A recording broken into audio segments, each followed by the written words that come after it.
ஒன்றிணைந்த ஓபிஎஸ் எடப்பாடி அதிர்ச்சியில் அதிமுக தொண்டர்கள். நண்பர்களே, அதிமுக தொண்டர்களாக இருந்தீங்க அப்படின்னா மறக்காம நம்ம சேனலை சப்ஸ்கிரைப் பண்ணிட்டு இந்த வீடியோக்கு ஒரு லைக் பண்ணிருங்க. அனைத்திந்திய அண்ணா திராவிட முன்னேற்ற கழகத்திலே ஒரு காலத்தில் மிக மிக முக்கிய பொறுப்புகள் வைத்தவர் தான் நமது ஓபிஎஸ் அவர்கள். முதலமைச்சர், துணை முதலமைச்சர் போன்ற பொறுப்புகள் அதிமுகவிலே பொருளாளர் உட்பட முக்கியமான பொறுப்புகள் வைத்தவர் தான் நமது ஓபிஎஸ். ஆனால் இன்று அதிமுகவிற்கும் அவருக்கும் எந்த சம்மதமும் கிடையாது. அதற்கெல்லாம் காரணம் ஓபிஎஸ் அப்படின்னு கூட சொல்லலாம். அதாவது சசிகலா அம்மையாரை நீக்கும் பொழுது ஓபிஎஸ்க்கு சந்தோஷமாக இருந்தது. சசிகலா அம்மையாரும் பொதுக்குழு உறுப்பினர்கள் மூலமாகத்தான் நீக்கப்பட்டார்.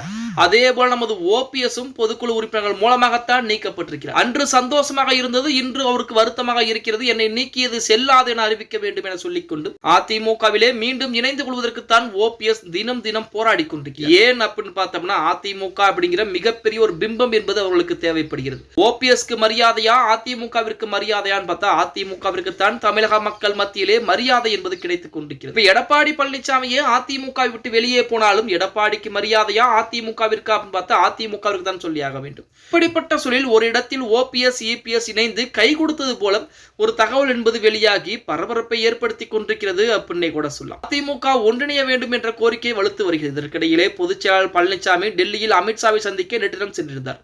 சந்திக்க இருந்திருக்கிறார். இந்த நிலையில் தேனி பெரியகுளத்திலே வைக்கப்பட்டுள்ள பேனரில் ஓபிஎஸ் இபிஎஸ் இருவரும் கை கொடுப்பது போல் புகைப்படம் வைக்கப்பட்டிருக்கிறது. அதில் பிரிந்துள்ள தொண்டர்களை தலைவர்களே ஒன்று சேருங்கள், 2026 வெல்வோம் என குறிப்பிட்டு அந்த பேனர் என்பது வைக்கப்பட்டிருக்கிறது. இதிலே செங்கோட்டையன், டிடிவி தினகரன், சசிகலா அந்த நபர்கள் மூன்று நபர்களும் ஒரு புறத்திலே, இன்னொரு புறத்திலே ஜெயலலிதா அம்மையார், எம்ஜிஆர், அறிஞர் அண்ணா போன்றவர்கள் ஒரு புறத்திலும், நடுவிலே நமது எடப்பாடி பழனிசாமியும் ஓபிஎஸும் கைகுலுக்கிக் கொண்டு சிரித்துக் கொண்டிருப்பது போன்று புகைப்படங்கள் என்பது பேனர் என்பது வைக்கப்பட்டிருக்கிறது. அதாவது பிரிந்து சென்ற அனைவரும் ஒன்றிணைய வேண்டும், ஒன்றிணைந்தால் மட்டும்தான் 2026 அதிமுக வெற்றி பெறும்.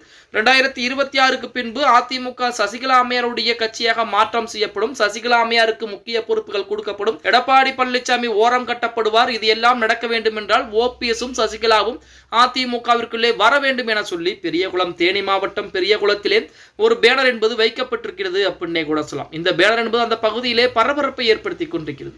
ஓபிஎஸும் நமது எடப்பாடி பழனிசாமியும் எலியும் பூனையும் போல இருக்கிறார்கள் அப்படிங்கிற தகவல் நம்ம அனைவருக்கும் தெரியும். இந்த பேனர் என்பது இருவரும் ஒன்றாக இருக்கக்கூடிய கை கொடுத்து சிரிக்கக்கூடிய அந்த பேனர் தான் தற்சமயம் பெரியகுளம் தேனி மாவட்டம் என்பது ஓபிஎஸ் உடைய சொந்த மாவட்டம். அந்த மாவட்டத்திலே மிகப்பெரிய ஒரு பரபரப்பை ஏற்படுத்தி கொண்டிருக்கிறது அப்படின்னே கூட சொல்லலாம்.